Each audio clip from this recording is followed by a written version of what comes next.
A terra estava morna sobre os pés descalços de Naikira. Sentada à sombra da varanda podre de sua casa de madeira velha e úmida, ela enfiava os dedos na lama fofa e gosmenta, cavando sem motivo, como se procurasse algo que já soubesse estar ali, ou esperando algo que tocasse seus dedos finos e gélidos de volta. O sol não brilhava naquela vila. Ele apenas existia como um vulto branco, atrás das nuvens de chumbo. As unhas de Naikira já estavam sujas de sangue seco, sangue da terra, sangue antigo. Era como se o solo guardasse memórias e a cada escavação libertasse um sussurro. Ela sentia essas vozes se arranharem dentro dela, batendo contra os ossos do crânio como pássaros tentando sair. Foi então que as vozes vieram. Risos, rápidos, agudos, quebrados, crianças. 3 delas, sujas, com os olhos vivos demais para seus rostos mortos de expressão. Caminhavam como se não houvesse peso em seus ossos. Uma segurava um galho como se fosse uma lança. Outra vinha com uma boneca sem olhos, balançando pelo pescoço. A terceira, a que Naikira menos suportava, sorria largo demais, como se estivesse esquecido de como se fecha a boca. Naikira, Cantou a de cabelo crespo, com a boneca sem olhos. vamos brincar na Floresta Negra. Dizem que tem coisa enterrada lá, coisas com dentes, coisas que não sabem que morreram. Disse o menino do galho, chutando um sapo morto com as entranhas à mostra. A gente quer ver se você consegue entrar sozinha. Completou a de sorriso largo. A floresta chama os que são diferentes. E você é diferente, não é? Elas não a chamavam para brincar. Chamavam para que ela se perdesse. Naikira olhou para elas, depois olhou para a borda do mato, onde as árvores pareciam se encontrar umas nas outras, sussurrando segredos antigos. A terra sobre suas mãos parecia pulsar, seus olhos negros brilhavam. E pela primeira vez, ela ouviu, lá no fundo, um nome.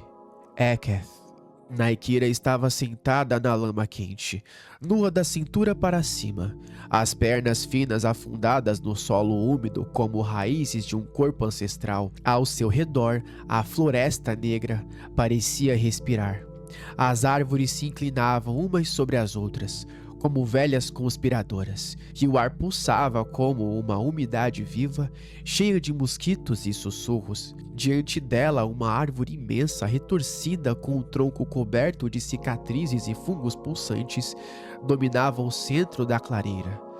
Suas raízes se espalhavam como veias abertas e o tronco parecia conter rostos, bocas, olhos. O zumbido das moscas era o mais forte ali, e o cheiro era acre, mais do que carne esquecida ao sol por dias. Era o cheiro de coisas que morreram gritando e nunca foram enterradas. As crianças a esperavam, riam, zombavam.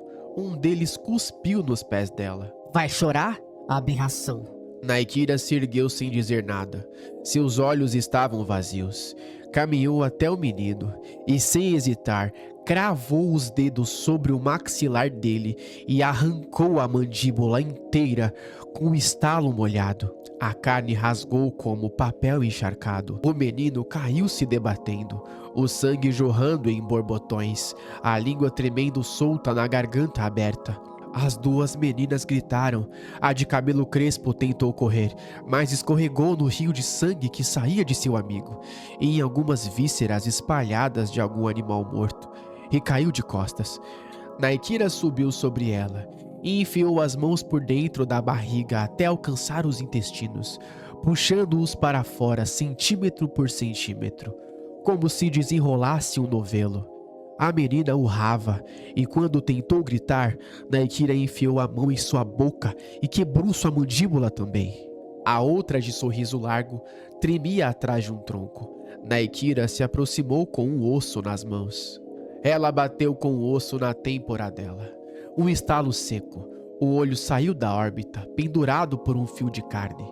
Ela caiu tremendo e espumando. Naikira esmagou o rosto dela com um salto descalço.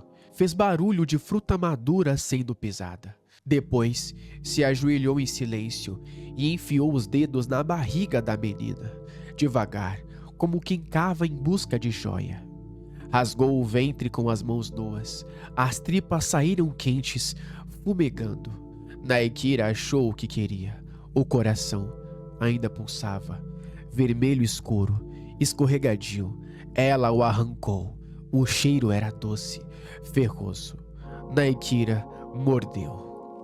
Sangue escorreu pela boca, pelo queixo, pelo pescoço. O gosto era tudo. Era a resposta, era a casa, era lar. As árvores tremeram. Eketh ria em algum lugar debaixo da terra. A árvore viva à sua frente se abriu ao meio, como uma vagina de carne e musgo. Dela surgiu Eketh, a deusa de dentro da terra, uma criatura de feto apodrecido, feita de pele costurada, olhos demais e bocas que nunca param de gritar. Cada passo seu fazia o chão gemer. Ela tocou Naikira com dedos de fungo e osso. Abra meu ventre, alimente-me. Naikira arrastou os corpos até a árvore, rasgou pedaços, triturou ossos com pedras, abriu crânios para oferecer os cérebros ainda quentes, jogou tudo na abertura viva da árvore, que se contraía em espasmos de prazer e dor. O cheiro era insuportável, fezes, leite coalhado, sangue, vísceras, remofo. A terra engoliu tudo com sons de deglutição. O chão pulsava como um coração doente. A pele da floresta gotejava pus. Eketh sussurrou em 1000 vozes. Agora leve-me ao ventre dos que esqueceram de morrer e daquele que prova os prazeres da carne com fiéis. Naikira voltou à vila coberta de sangue e órgãos, com parte dos intestinos de uma das meninas amarradas como um cinto. Os adultos a olharam com horror, mas não se mexeram. Padre Malak surgiu correndo da igreja. Tarde demais. Eketh entrou por seus olhos, rasgando tudo por dentro. Seus ossos se quebraram com sons secos. A espinha se arqueou como a de um animal. Riu com uma garganta cheia de larvas. Glória à podridão! Gritou a voz da deusa através dele. Malak correu até a escola. Com o rosário estrangulou a professora até os olhos dela saltarem das órbitas. Depois, a estuprou com uma cruz. E em seguida, abriu sua barriga com a mesma e encheu o altar com os órgãos. Naikira incendiou a sala com as crianças vivas dentro, trancadas. Gritavam até não terem mais voz, suas peles derretendo nas paredes, os olhos escorrendo como gemada. Na praça, os adultos tentavam fugir, mas a terra os pegava pelos tornozelos, abrindo suas virilhas com as raízes enfiadas. Um velho foi despelado lentamente, a pele sendo puxada por ganchos invisíveis, enquanto seus gritos se perdiam em meio às moscas. Uma mulher teve o crânio rachado com uma pedra até o cérebro vazar pelas narinas. As casas vomitavam leite azedo e corpos despedaçados. A igreja sangrava das janelas, e lá dentro, Malak se deitava com Naikira, em meio a corpos esmagados, sangue e lamentos sofridos. Naikira gemia de prazer. Juntos, encenavam o estupro, a o sagrado corrompido. Malak se enforcou com os intestinos de um coroinha. A torre caiu e dela saiu a voz de Eketh. Este é meu útero. Este é o fim da carne. Naikira subiu nua sobre os corpos. Dançava entre sangue, fezes, vômito e urina. Coberta por vermes, seus olhos eram 2 buracos sem fim. E ela sussurrou. Que nunca esqueçam como é morrer, víscera por víscera, com a alma ainda presa ao corpo. Na manhã seguinte, o céu permaneceu uma abobada podridão cinza, sem pássaros, sem som. Onde antes ficava a vila, agora havia apenas lama negra, ossos despidos e um altar de raízes pulsantes erguido no centro da devastação. Sobre ele, Naikira estava de pé, nua, coberta de sangue e barro. os olhos voltados para dentro ou para o fundo da terra. Do padre restavam fragmentos. Eketh o despedaçará lentamente, diluindo-o em si como um vinho sagrado. Sua pele agora trêmula entre os galhos da árvore-mãe, como um véu vivo e perverso. Os gritos cessaram. Os corpos apodreciam rápido demais. A carne se dissolvia ao toque da lama, como se nunca tivesse existido. O sangue escorria para fendas que se abriram sozinhas, como bocas famintas. Naikira sorriu. E então a vila desapareceu. Apenas o nome ficou, costurado nas raízes. Eketh. E os que ousam retornar ouvirão o sussurro dela debaixo de cada passo, como se a terra ainda se lembrasse. Porque agora ela lembra de tudo. Agora a terra está viva e ela tem fome. Papai não percebeu quando o homem surgiu de onde não tinha nada, no meio do estacionamento, com um capuz cobrindo o seu rosto e as mãos guardadas no casaco. Os seus passos eram tão delicados que não dava para ouvir nada, mas bem antes de ele nos observar, eu tinha o enxergado nos encontrando. Papai estava guardando as coisas, sacolas do supermercado, dentro do nosso carro e não sentiu o perigo. O malfeitor anunciou o assalto, latindo como um cachorro violento, e o rosto do meu pai se deformou em proporções confusas. Desorientado demais para uma situação dessa, não soube o que fazer. Nunca o vi tão assustado. Os dois adultos estavam tremendo. Certamente era a primeira vez do assaltante, ou ele estava muito nervoso dessa vez, porque quase não conseguia pronunciar as mesmas palavras. Na terceira vez, um pouco mais irritado e finalmente mostrando a arma. Finalmente o meu pai dirigiu as mãos à calça, procurando nos bolsos onde estava a carteira, enquanto a sua mente parecia gritar e o seu corpo não respondia da forma que almejava. Com a intenção de pegar o objeto quadrado, os cartões de crédito e algumas notas, eu o abracei nos segundos em que o homem se aproximou, e o meu pai tropeçou um pouco para trás. Na sua cintura estava o volume do cinto para fora. E foi suficiente para o assaltante disparar o primeiro tiro, que quebrou os vidros do carro. O segundo penetrou no peito do papai e o terceiro, desajeitado, escapando enquanto ele estava em cima do seu corpo, arrancando o que almejava, acertou a minha cabeça. Eu fiquei quase 10 dias em coma. Os médicos disseram que eu estava morto, mas voltei à vida graças ao sacrifício do meu pai. Esse sacrifício que só entendi um pouco depois, quando soube que minha mãe ficou viúva. Aquelas marcas negras nos seus olhos, além das noites mal dormidas, foi extravasando as madrugadas em lágrimas noturnas. Foi aí que ela conseguiu auxílio de alguns conhecidos e precisou se mudar para uma outra cidade, um lugar pequeno, afastado e calmo, longe das aglomerações. Nós chegamos em uma noite e foi aí que tudo realmente começou, em suspiros felizes, como se nós fôssemos começar do zero.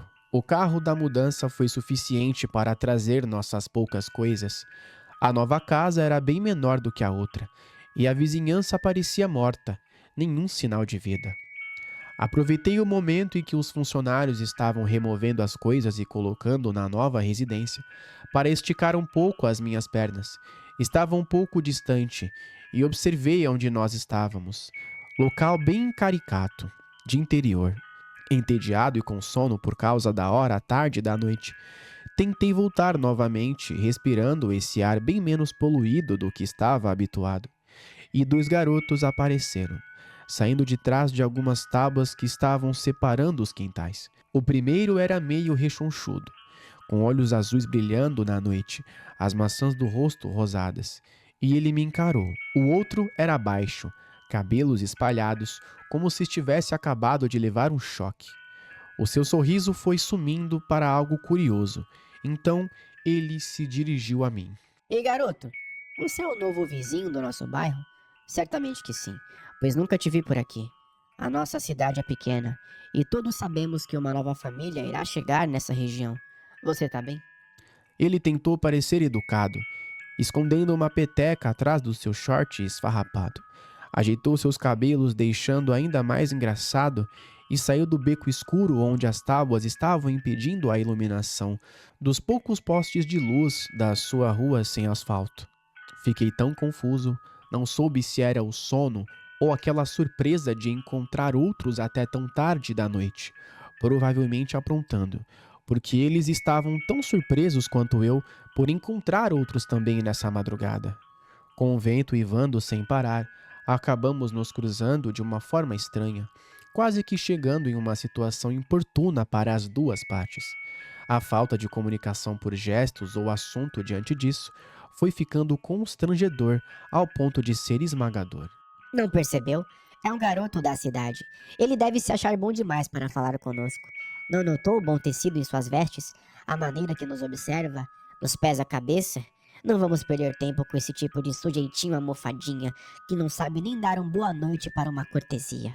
O garoto mais forte saiu da escuridão também.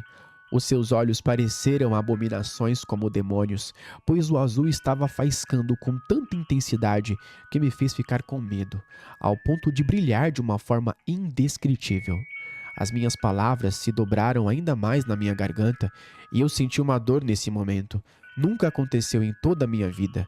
Talvez tenha sido ainda pior do que aquela lembrança, porque tudo se misturou em um vazio cortando por dentro. Nesse momento, se afastaram dobrando suas costas e tentando parecer ainda mais despercebidos, se escondendo em todos os aglomerados de vegetações e divisões de casas.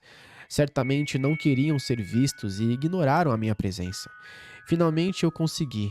O ar ficou preso e dilacerando lentamente, porém consegui cortar como um escudo a minha situação naquele momento. Boa noite. Seja lá o que vocês estavam fazendo, não precisam se preocupar porque eu não vou contar.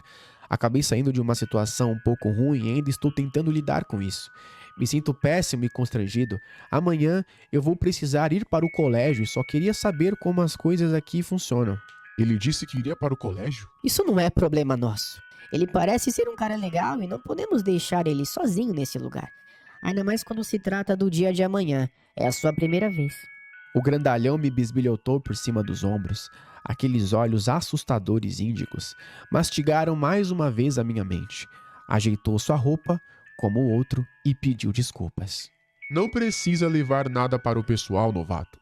Nós estávamos jogando pedras nas vidraças de algumas casas, e isso não é uma coisa que você precisa saber. Bem, é novo e disse que iria para o colégio na manhã. Nós estudamos no mesmo lugar, até porque não existe mais nenhum outro. Temos ótimos professores, poucos alunos, mas todos bons. Creio que você conheceu os piores meninos daquele. E nós não somos o tipo que são habituados a fazer bullying ou agredir os outros. Enfim, olhando para a esquerda, vai encontrar a rodovia. E lá logo chegará ao ponto de ônibus. Se atrasar, vai perder a locomoção. Esse caminho até o colégio talvez chegue na metade do horário. Isso se você ficar perdido na região por ser alguém de fora, mas não precisa se preocupar em acordar cedo, porque... Eles ficaram amedrontados. Realmente não foi difícil de enxergar o pavor nos seus olhos. Voltaram para a parte mais ombrosa do lugar, onde as tábuas estavam protegendo a luz, e um deles me puxou, quase me jogando no chão, e disse que o velho lunático está chegando. Um Chevrolet bem antigo começou a fazer barulho, vindo de longe com uma fumaça serpenteando e atirando como se fosse um revólver pelo cano de escape. O cheiro da morte, de dezenas de corpos em decomposição, cobriu todo o lugar. Os garotos se esconderam. Então nós observamos um homem passando. Sua aparência não era tão velha quanto o meu falecido pai, mas os seus traços faciais eram realmente assustadores. O seu rosto era fino e ele parecia conversar consigo mesmo, olhos vidrados em todas as direções, cabelos pintados para trás, como se fossem duros como concreto. Disseram que a sua filha morreu em um acidente e ele acabou ficando desequilibrado. Por qual razão vocês acham que fica conversando sozinho? As crianças que morreram nos últimos anos, os seus ossos serviram de acessórios para o seu veículo do inferno, e todos dizem que estão vivos. pois ele traz sons de outro mundo, assombrações e desespero. Os garotos assobiaram em silêncio as mesmas palavras, enquanto aquele suspeito pavoroso passava mirando em todas as direções. Algo parecido com uma alma tentando encontrar algo. É sempre a mesma emanação de decomposição quando passa com seu transporte. Talvez tenha feito mais uma vítima ou são corpos das outras pessoas que ele matou. Existe uma boa razão para todo mundo ter medo daquele homem assustador que dirige um carro vivo nas noites obscuras. Não paravam de cochichar escondidos e com o pescoço levantado para enxergar o máximo possível. Eu praticamente estava sendo amordaçado por eles, enquanto ficavam cochichando coisas semelhantes a lendas urbanas locais. Eu fui criado para saber respeitar os doentes mentais e velhos solitários. Tudo isso que vocês estão dizendo não existe, apenas um pobre coitado sobrevivendo nesse lugar. Realmente podem julgar alguém vindo de fora? Para que tanto preconceito? Na minha ex-vizinhança existe um sujeito que come lixos e restos de animais às vezes. Carrega os seus corpos espalhando o aroma de defuntos. Eu me afastei dos outros garotos indo direto para a pista e dei boa noite para o carro que imediatamente freou. Quem estava dirigindo fixou o olhar pelo vidro e me notou parado a alguns metros de distância. Você consegue enxergar? Eu vejo isso. Você é mau. Traz coisas ruins para a vida de quem ama. É um fantasma ou não? O que está fazendo aqui? Preciso fazer parte da próxima morte. O pedaço de madeira se tornou em migalhas por uma força tão bruta que o seu corpo rodopiou algumas vezes pelo impacto de súbito. O garoto gordo me levantou, puxando e arrastando como se fosse o predador querendo se alimentar de sua vítima. E ele foi me empurrando para longe, enquanto aquele cara se levantava. Apontou na nossa direção, voltou para o carro e dirigiu como se nada tivesse acontecido. O que deu em você, seu bunda mole? Ele iria te matar e colocar seu corpo para servir de transporte naquele carro vivo respirando. Não vai ter tanta sorte como dessa vez. Sabe por que todos têm medo daquele açougueiro de crianças? Sabe o que eles dizem? Em um certo acidente envolvendo uma van escolar que acabou sendo uma vítima de uma ponte de madeira, afogando todos os garotos, a filha dele foi uma dessas vítimas. E todos os dias, quando faz 10 anos da morte dele, esse lunático mata mais um. E todos dizem que tem uma razão bem lógica para todos ficarem longe dele até hoje. Você queria fazer parte disso? Na próxima vez, não vai ser tão sortudo, porque nós dois não iremos te ajudar. Ele estava cuspindo no meu rosto quando minha mãe apareceu e encontrou nós três assustados. Eu disse que estava tudo bem e nós estávamos brincando, porque havia feito novos amigos. Ela estava tão acabada enquanto um zumbi.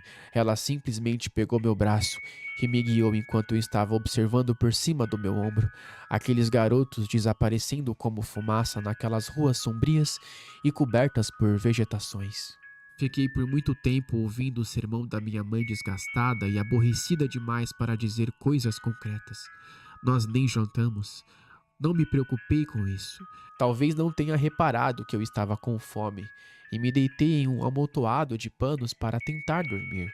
Os meus olhos não fecharam nessas horas da madrugada, que nunca fiquei acordado até tão tarde para ouvir pancadas na janela. Vi sombra medonha do outro lado das cortinas. Esse foi o momento que qualquer garoto da minha idade gritaria por sua mãe. Mas nesse caso, não. Não queria ver aquele fantasma respirando mais uma vez esse dia. Nesse caso, me aproximei. Liguei a lâmpada para observar aquele garoto magro. Embaixo dos seus olhos era escuro, tão quanto o daquela mulher choramingando do outro lado da parede. E ele me disse algo que eu precisava saber. Estou até tão tarde aqui em razão de não conseguir dormir. Eu tenho que ficar ouvindo os meus pais brigando nos outros momentos e que estão dentro de casa. Com isso, passo as noites acordado. Ainda assim, quero te alertar sobre aqueles boatos. Eu também não tenho medo dele, mas me assusto com as lendas. Sei que não vai fazer mal para ninguém, mesmo assim, é bom ter cuidado, pois certos tipos de superstições podem ser verdades de formas diferentes que são interpretadas. Disseram que ele esteve morto quando se afogou para tentar salvar as crianças. Apesar dos seus esforços, a correnteza força da natureza foi ainda mais esmagadora quando a van foi tragada pela ponte de madeira, tornando-se mais forte. Ele conseguiu a vida de volta quando vomitou a água. Após esses dias, observando os corpos boiando dos estudantes e do motorista, ficou louco e agressivo. Espero que não fique tão assustado e fique um pouco mais calmo. Agora eu preciso sair, porque está quase amanhecendo e amanhã é dia de aula. Os meus pais já estão muito frustrados com as minhas notas baixas. Não posso faltar. Nós nos vemos no colégio. Ele deslizou a escada das plantas e os seus dedos foram cortados pelos espinhos, mas não era suficiente para se preocupar com pequenas fissuras, e saiu correndo no meio daquele frio, com o vento absorvendo qualquer som em todas as partes em uma melodia avassaladora. Por alguma razão, não acordei cedo o suficiente. Sacudi minhas pernas e braços e fui direto para a cozinha. Nessa manhã nublada, apenas precisei prestar atenção para um bilhete dizendo que o café estava pronto e que minha mãe não tinha hora para voltar para casa. Eram rabiscos bem diferentes da sua forma de escrever. Havia algo de errado, ou esse dia começou tão bosta quanto os outros. Coloquei apenas a roupa do colégio nesse lugar e fui caminhando para onde os garotos disseram que estava o micro-ônibus. Não fazia a mínima ideia se eu havia atrasado demais ou o suficiente para aparecer pelo menos na terceira aula. A chuva começou de repente. Quando eu pisei naquele lugar, havia outros garotos tão perdidos quanto eu no horário. A presença deles foi o suficiente para eu ficar um pouco mais calmo. Nunca senti o meu corpo tão pesado enquanto eu aguardava nesse lugar. Os outros estavam tão silenciosos quanto eu, mas não demorou muito para observarmos aquele transporte se aproximando. Fiquei animado, e todos também. A chuva ficou tão forte quanto pedras caindo do céu. Talvez eu já estivesse preocupado com outras coisas para ignorar esse clima violento. A escapatória estava chegando naquele coletivo. E as coisas boas sumiram logo quando mais um outro veículo se aproximou. No momento em que parou, nenhum de nós percebemos. Tratava-se daquele cara que os garotos disseram que era um lunático. No brilho da noite, imaginei criar fantasias na minha mente, que ele era uma figura fantasmagórica com fisionomia bizarra e falando sozinho, sendo enganado pelas superstições locais. Para o meu devaneio pavoroso, durante o dia, foi como se todo pesadelo em uma noite mal dormida se tornasse real para tudo aquilo diante dos meus olhos. Se dirigiu a mim somente, na minha direção me mandando entrar, ao mesmo tempo que ajeitava o retrovisor para o ônibus se aproximando.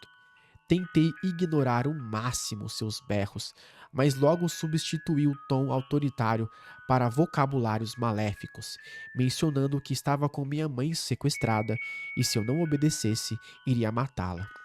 Nesse momento, sentindo um fantasma negro controlando o meu corpo, como uma marionete, direto para as ferragens do veículo, não pude fazer mais nada. Não existia mais ninguém para pedir ajuda. Os outros garotos estavam tão arrepiados quanto eu. Finalmente, examinei os seus rostos frios, assustados, vazios e em tons mortos para a situação em que nós estávamos.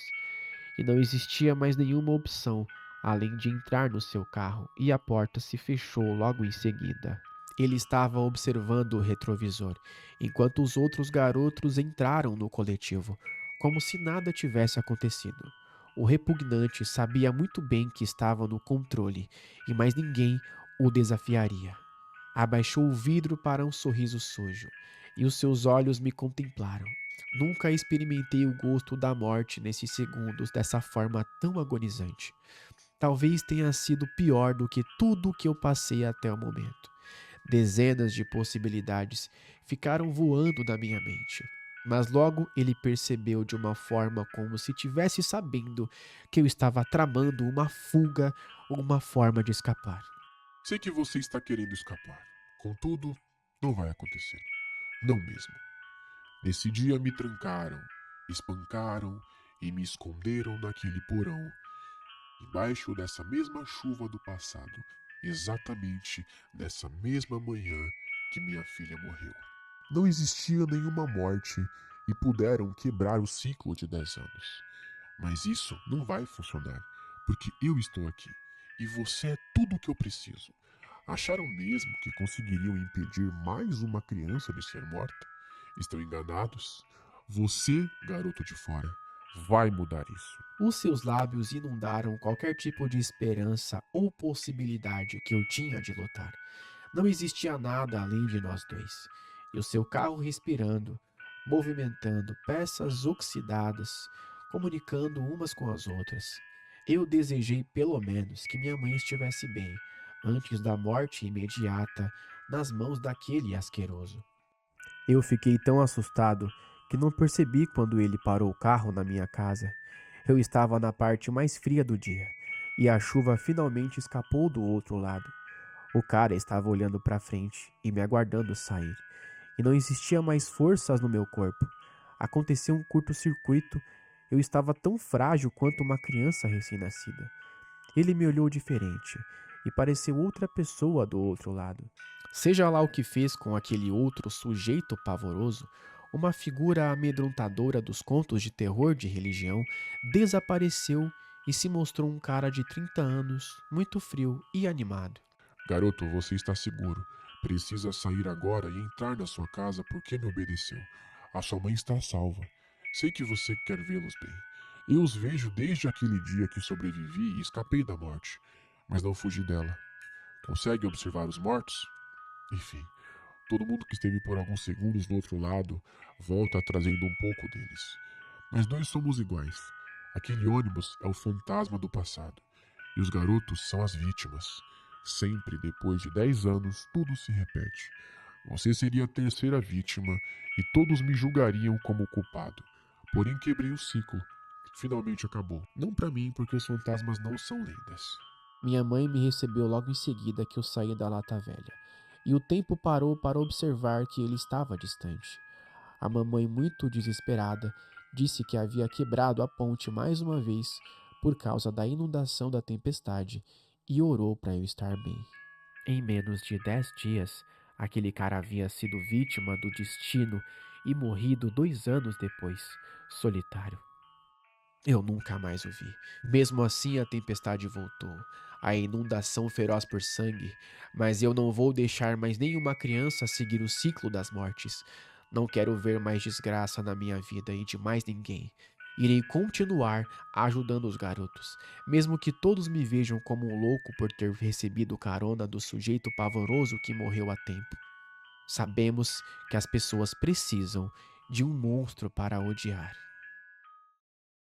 Está na hora de dormir, pois já faz muito tempo que eu não apareço e você disse que se recebesse a atenção dele, ia cochilar mais cedo. A voz ficou acolhedora, tentando falar com Arthur enquanto ele brincava com o urso de pelúcia em suas mãos, o objeto caindo aos pedaços. Apenas restos de panos e um botão de camisa substituindo a órbita ocular esquerda. Todavia, aquela figura infantil causava o conforto e o sentimento especial por ter sido presenteado pelo seu pai. Sabe, eu não consigo. Principalmente quando a mamãe fica gritando o dia todo. Eu já havia me acostumado com os barulhos da mulher estranha do outro lado da parede, mas no outro mês fiquei sabendo que ela é a minha verdadeira mãe e que é uma pessoa muito especial. Isso lembrou as poucas vezes que o papai deixou a televisão aqui e eu vi alguém falando sobre pessoas especiais. Acho que nós já falamos sobre sua mãe e sua situação atual. Por que ele nunca tirou você de dentro desse quarto? Não recorda? Além da televisão, o sol e as pessoas livres e alegres. A luz é a única coisa que você enxerga. É tudo aquilo que as lâmpadas iluminam. O seu pai não é uma boa pessoa. E sua mãe não quer ficar e nunca desejou desde criança permanecer trancafiada e vítima de abusos em seu quarto. Tá na hora de dormir. Sei que gosta muito quando ele aparece, não apenas para lhe dar comida e desaparecer, mas ficar contigo. Mesmo muito irritado, você fica contente quando ele começa a rezar, certo? Arthur começou a abraçar o urso de pelúcia e as suas pernas estavam doendo, pois as cordas não foram tiradas delas. Não sei não. Ele parece triste. Nas outras vezes que chegava aqui e durava mais tempo chorando na cadeira e pedindo desculpas, era apenas de angústia. Agora é infelicidade com rancor. Não entendo por que ele fica com raiva quando eu o chamo de pai. Mais de uma vez já falou que eu era o seu filho. Foi um erro a mamãe e tudo que fez nos últimos anos. Eu fico triste quando ele está com um cheiro forte e falando de forma estranha, sempre repetindo as mesmas declarações. Quando fica cambaleado e se senta na cadeira, ele diz: "Eu irei pagar no abismo por tudo o que fiz." Eu gosto do papai, só fico tristonho quando ele se aborrece na ocasião que eu chamo de papai. Nós temos os mesmos cabelos vermelhos.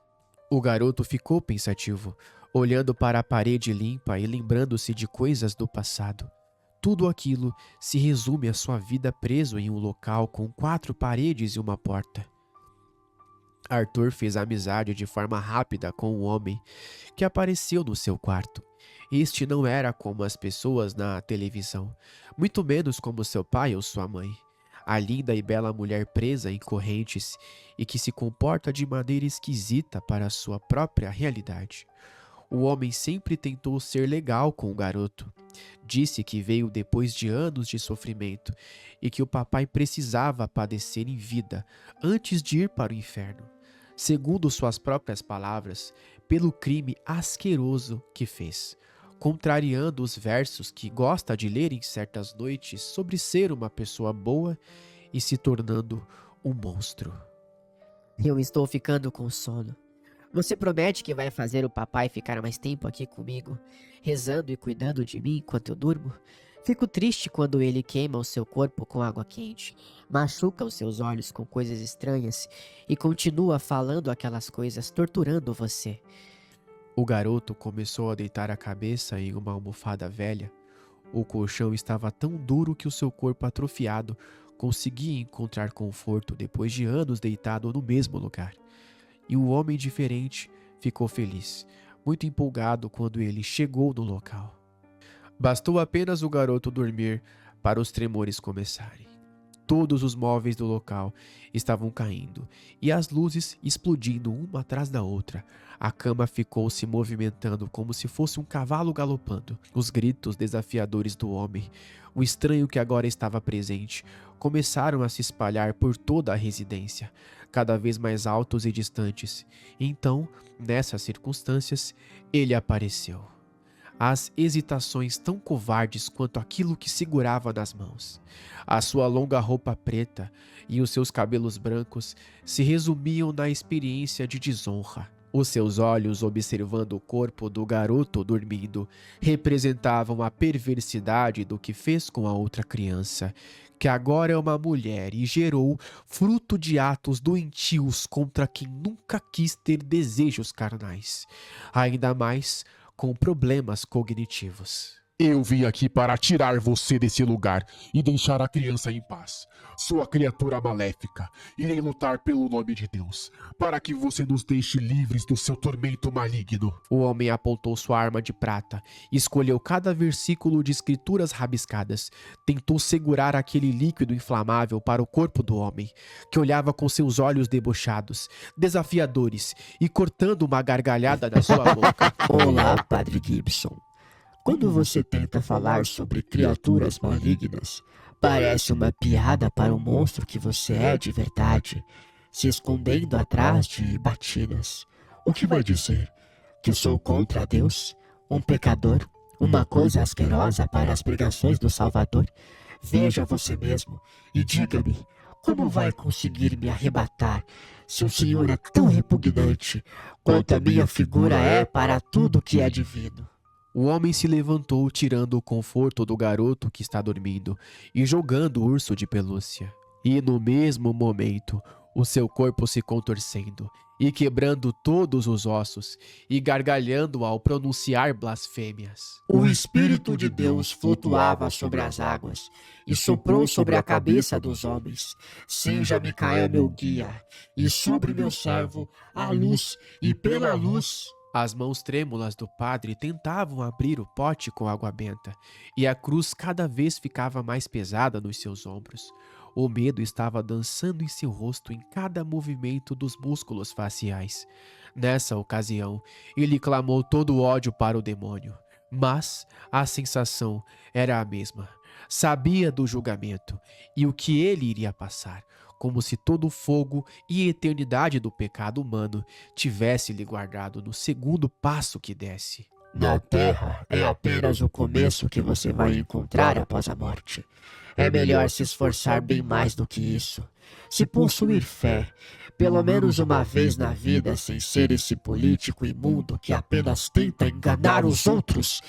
Seu pecado está atrás dessas paredes deste lugar, e o fruto dele permanece inocente dormindo aqui. Entre nós dois, eu sou o mais digno de vencer essa batalha.